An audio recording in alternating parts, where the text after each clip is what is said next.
On this episode of Road Trip Iowa, we're traveling the Iowa Valley Scenic Byway. We'll explore a rich cultural tapestry from the Meskwaki settlement to the Amana colonies. Thank you so much. Have a great day. With stops at the hidden gems along the way. Who has that chocolate cake? Next on Road Trip Iowa. Quickstar is proud to be a part of Iowa communities across the state. Family-owned for over 50 years, we're dedicated to treating our guests, employees, and communities as we would like to be treated. Musco Lighting is an Iowa company that travels across the U.S. and to more than 125 countries to light community recreation fields, stadiums, airports, monuments, and more. While our reach is global, we're committed to our local communities.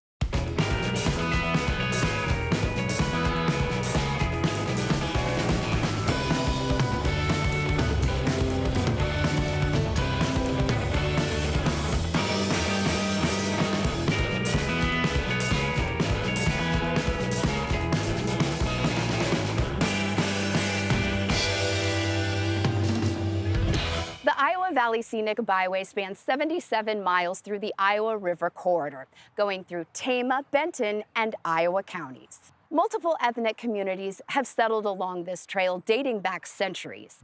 Today, they welcome visitors with open arms and give them a glimpse into their unique customs and traditions. Let's take a look at our itinerary.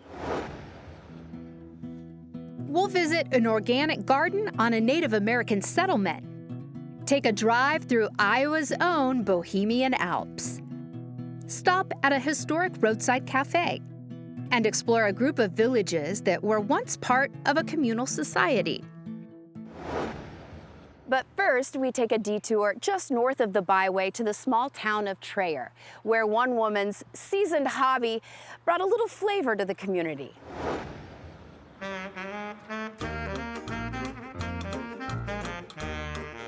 In northern Tama County, on display cases filled to capacity, sits a unique collection of kitchen utensils that has shaken up the town for nearly 8 decades. Ruth Rasmussen from here in Traer started her collection in 1946, and she just kept collecting and kept collecting. And by the time we showed some interest, she had 15,000 pairs of salt and pepper shakers in her very small house and 2 small outbuildings behind her house. And she would show the shakers to anybody who stopped and knocked on her door. She'd take them out through, and she was very proud of her collection.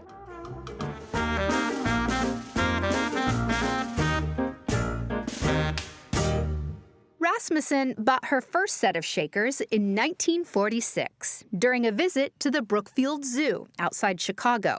She soon found herself part of a growing community of collectors. In the 1940s and the 1950s, it was a very popular hobby. Our grandmothers, our mothers, our aunts, and there were a lot of collectors out there. They know each other from all over the country, and they know us now too, by the way.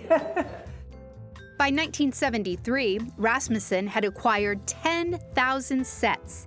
In 1987, she was featured in the Guinness Book of World Records as owner of the world's largest salt and pepper shaker collection, with close to 13,000 pairs. In 2007, with Rasmussen in her 80s, the city of Traer agreed to purchase and preserve the famed salt and pepper shakers. There's just lots of fun series. I didn't know that they had made series of shakers, and of course she did. And when she was collecting, then she would go like heck to, complete a series.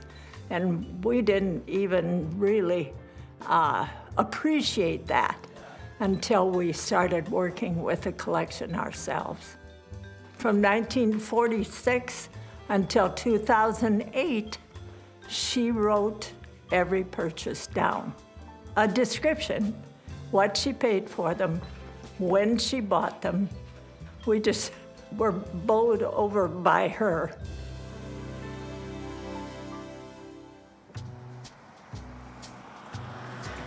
Averaging close to 1,000 annual visitors, Trayer's Salt and Pepper Shaker Gallery has received travelers from all over the world. Well, the admission is not huge. It's a really fun way to spend an hour, and we'll show you a good time here at the Shaker Gallery, and you can find out a lot more about salt and pepper shakers than you ever wanted to know.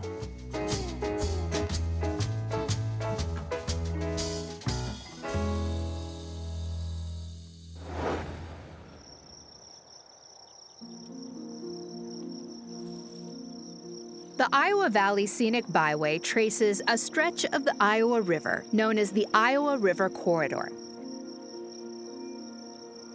Part of the Mississippi River watershed, the corridor is home to a wide variety of birds and wildlife and includes habitats such as wetland, grassland, forest, and savanna. The Iowa River Corridor is a public expanse of land that runs Tama, Benton, and Iowa counties. It's 15 to 16,000 acres end to end, and it was incepted after the '93 flooding. A lot of the valley floods here pretty frequently, and after a number of floods, the federal government finally came in and offered any interested landowners that farmed in the valley the opportunity to buy their land out and kind of rescue them from that flooding. The U.S. Fish and Wildlife Service owns most of it. There is some state ownership and some county ownership. At Otter Creek Marsh, outside the town of Chelsea, Iowa's Department of Natural Resources is focused on fostering wildlife habitat, providing an excellent location for fishing, paddling, birdwatching, and hiking. So Otter Creek Marsh is right behind us here. That's about 3,800 acres of a wildlife area, and it's got a couple of different types of habitat on it. One of them is a man-made marsh system that's about 1,200 of those acres, and we can manage those. We're trying to grow a lot of annual weeds, moist soil type plants that produce hard seeds, and those are beneficial for migrating waterfowl. Once we get that vegetation grown, August and September we'll start refilling our marsh with water, and we'll bring that up slowly, and we'll start to time that with some of our migration. As our birds start to come back this fall, we'll have available habitat out there, which is critical for them during their migrations. This was the first place in Iowa that sandtail cranes were ever documented to have re-nested after they were extirpated back many, many years ago. So we've had a nesting population of cranes here since '92, and that's growing and growing. We've got trumpeter swans out there. I think this year we have at least 4 successful pairs with 15 or so cygnets between those 4 pairs, so that's pretty exciting. We're standing on an observation deck here on Otter Creek Marsh, and it's in the shape of a flying bald eagle. We constructed this thing a number of years ago, and it does get a fair amount of use. There's actually an active bald eagle nest out in there, so when we built it, we kind of had it pointed that way. Whether you're hunting or whether you're out here just to enjoy wildlife, view wildlife, go for a walk with your binoculars, that kind of thing, there's a lot of opportunities out here to experience wildlife in whatever capacity you're interested.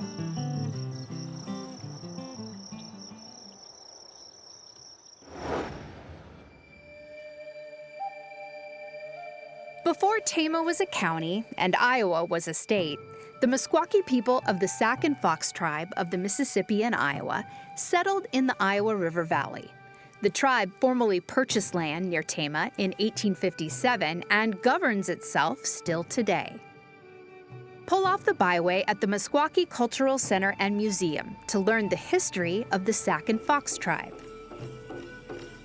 If you're passing through in August, be sure to attend the annual Meskwaki Powwow for a grand display of traditional Sac and Fox dress and ceremony. On Highway 30, behind the Meskwaki Casino, sits Red Earth Gardens, where Waylon Wolf and his team are hard at work growing fresh fruits and vegetables for their community.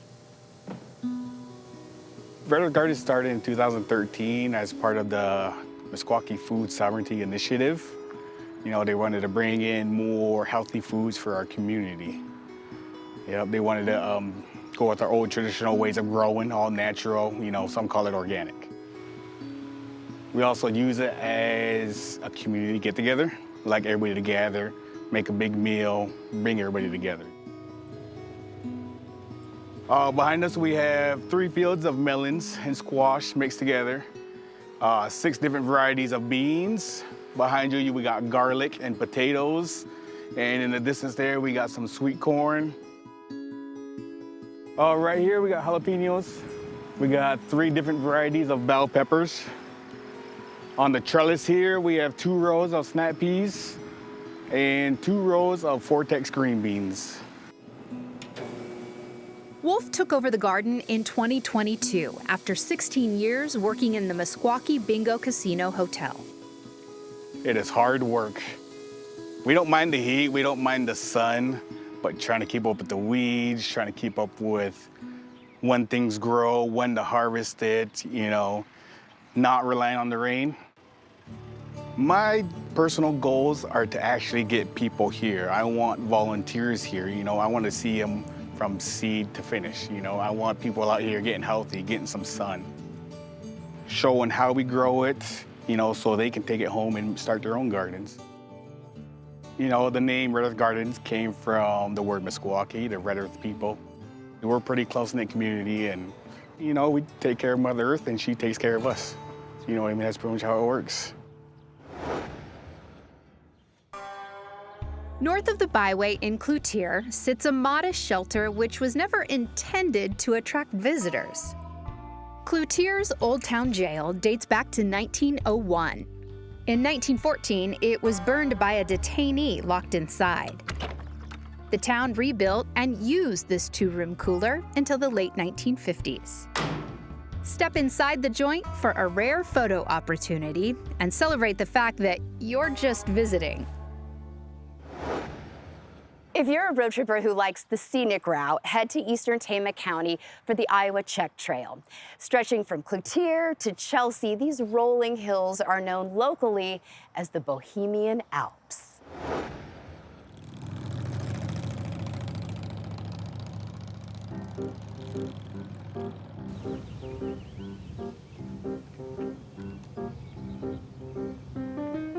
The Bohemian group of Czechoslovakians that settled here in this area, they liked it better than the flat ground, which is a lot better yielding as far as corn, beans, etc. But they loved the hills because it reminded them of the foothill of the Bohemian Alps. Well, one of the reasons is they had timber in it. They liked to burn, they wanted to burn wood. And it was similar to the background where they came from. I want to take credit for calling it the Bohemian Alps. I think I might have, but I can't be sure, but I know their grandson took the cooking in the Bohemian Alps and he thought that up.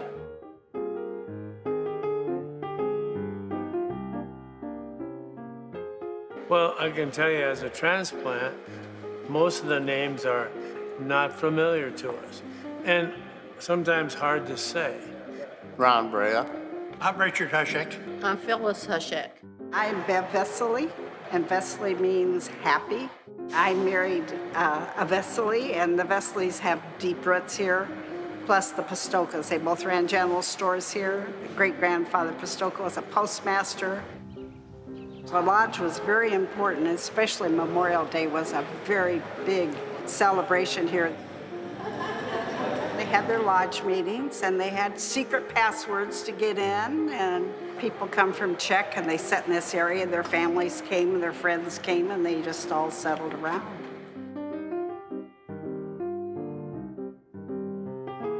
I was born at Cloutier. My grandparents would have come from Czechoslovakia or out that way. Yeah, my grandparents came from the old country too, all of them. They just called it Bohemian Alps because the Bohemies or Czechs settled here, and we have so many hills and stuff around here that it's the Bohemian Alps. You're born into it.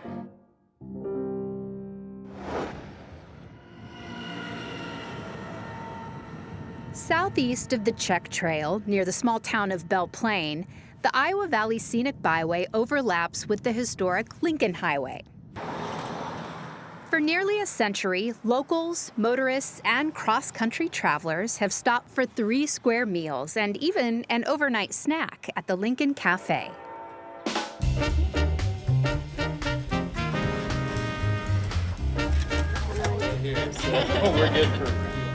What can I start you off with to drink? Well, I'm 67 years old, and I used to come in high school. A lot of the customers that come here are from out of town because it's a destination place. Everyone doing okay? Yeah. For special occasions, for birthday dinners, things like that, a lot of those would happen here. It's just an awfully good place to eat, I think. It was good back then. It's really nice now, though. It's a good family restaurant. The Lincoln Cafe has served generations of loyal diners since it first opened in 1928. For decades, this small eatery counted out-of-towners as regulars, thanks to the legendary transcontinental Lincoln Highway, which runs right beside the building.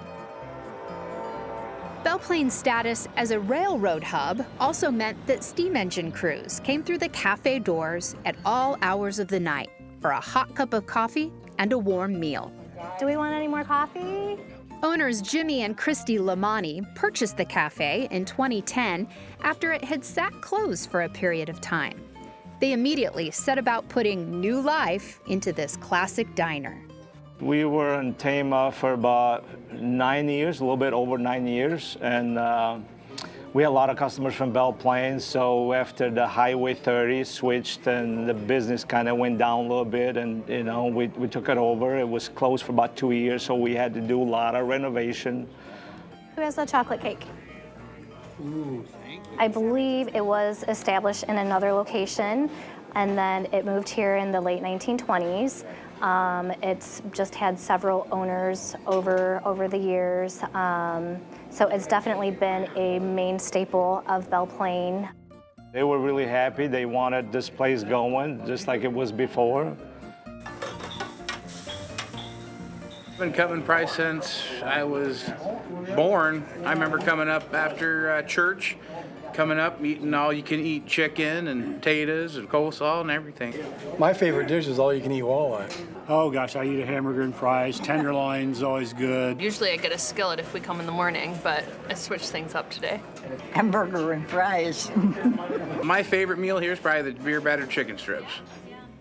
We are definitely known for our beer batter chicken strips. That's probably one of the #1 things. Our fresh fruit plates. When the weather starts to get warm, we have people calling, do you have your fresh fruit plates yet? Or when are you guys gonna bring those back? So people really look forward to a lot of our different specials. Hungry commuters have stopped in Belle Plaine to enjoy the hospitality at the Lincoln Cafe for almost 100 years. A lot of people come up just to associate and talk. It's been here for years. God, yeah. And it's always going to be here, I hope.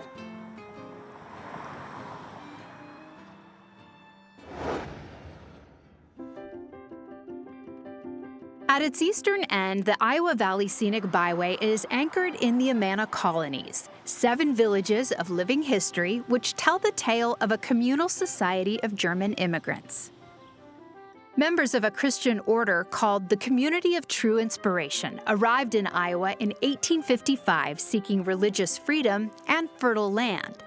From scripture, they chose the name Amana, which means remain true.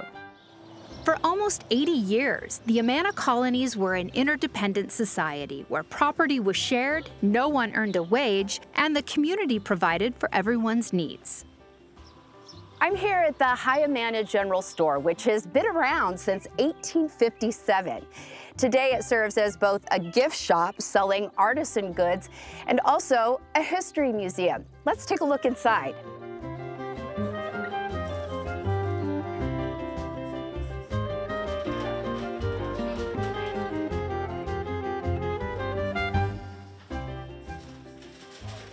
We are here with Kathy, and I'm just kind of in awe right now by the store. It looks like we're walking back in time. Is most of this original? Absolutely. Nothing has been changed in the store. Everything's original from ceiling to floor. The tin ceiling was unique because it came in 6-foot rolls and not the tiles that we're used to.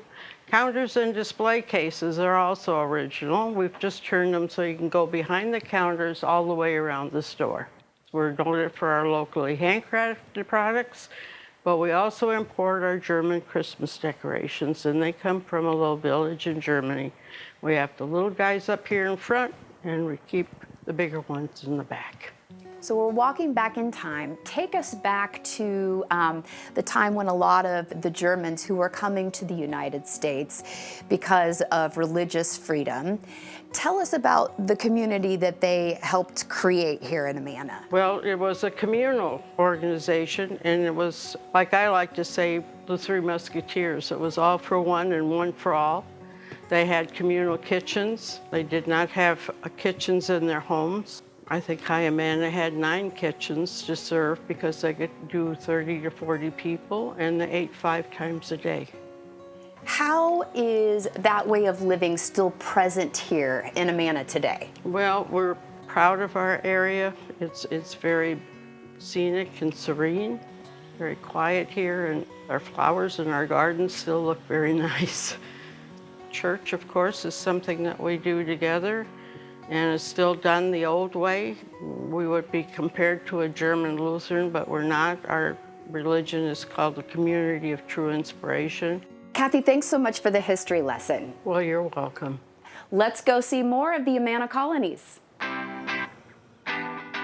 Today, the Amana colonies are a National Historic Landmark, proudly displaying their brick and stone structures, charming lanterns, and colorful flower beds. Hundreds of thousands of visitors travel to this part of Iowa each year to get a taste of a different way of life. We bought in 07 and we brought in all Mama Joyce's recipes that we played with a little bit and made into large batch recipes. We call ourselves a grandma bakery. We want everyone to feel like they're coming into grandma's house right at home. The molasses cookies started in the 1800s with my great-grandmother. And then just our recent, took 12 years to develop, is our new multi-grain.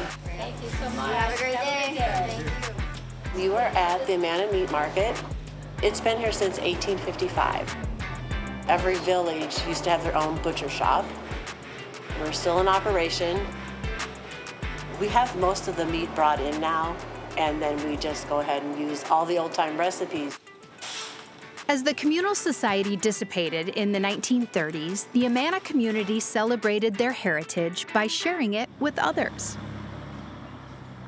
Preserving the past while moving forward can be tricky, but the Amana colonies have threaded the needle. We are in the historic Amana woolen mill. This woolen mill has been here for over 150 years. The people who ran this came from Germany. The Amana people brought with them many of the arts and crafts and trades that they learned in Germany, and one of them was weaving. They originally raised sheep right here on the farm, and they sheared the wool off of the sheep. They dried it, they dyed it, and they spun it into yarn. Today, farmland is too valuable to raise sheep on, so we buy our yarn already manufactured, and it goes through the warping and the weaving process. And right now, we're in front of the warping creel, which is the lengthwise threads on the blanket. How many blankets and other pieces do you make in a year? We make about 5,000 blankets a year. We're much more mechanized than we were back in the 1850s. We can weave a blanket in about 3 minutes on a computerized loom. Why is it so important to keep a place like this alive? I think it's very important. I think keeping the history alive for the next generation, they kept it alive for us. We have multi-generational employees here, and to keep that alive, so much of weaving has gone overseas. 2 or 3 woolen mills left in the United States. There are a few cotton mills in the South, but we are one of the few. We are the only one left in the state of Iowa. You know, if you buy an Amana blanket, it's made right here. So, Amy, this is the final step, correct? It is. This is where we put the Amana label on. What's so significant about this label? Part of it is that it has the logo, the Tree of Life logo, which all the Amana businesses have. And it sort of, I think, pulls together all the businesses and all the people who work here in the same way that people were together when they first came. It doesn't even seem like a blanket until this label goes on. With its lush rural landscape and rich cultural heritage, the Iowa Valley Scenic Byway allows visitors to experience a different way of life, if only for a day. We shook things up at the Salt and Pepper Shaker Gallery. Learned about the Sac and Fox tribe on the Meskwaki settlement. Discovered strong immigrant roots along Iowa's Czech Trail. And experienced the enduring pride and heritage of the Amana colonies. We hope you learned something new about the Iowa Valley Scenic Byway and feel inspired to hit the road and chart your own course through our state. For more of the history, culture, and landscape along Iowa's scenic byways, join us next time on Road Trip Iowa.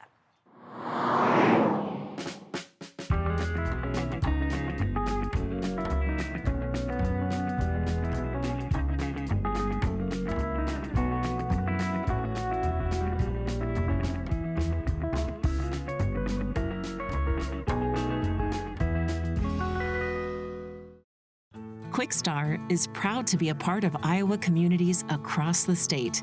Family-owned for over 50 years, we're dedicated to treating our guests, employees, and communities as we would like to be treated. Musco Lighting is an Iowa company that travels across the U.S. and to more than 125 countries to light community recreation fields, stadiums, airports, monuments, and more. While our reach is global, we're committed to our local communities.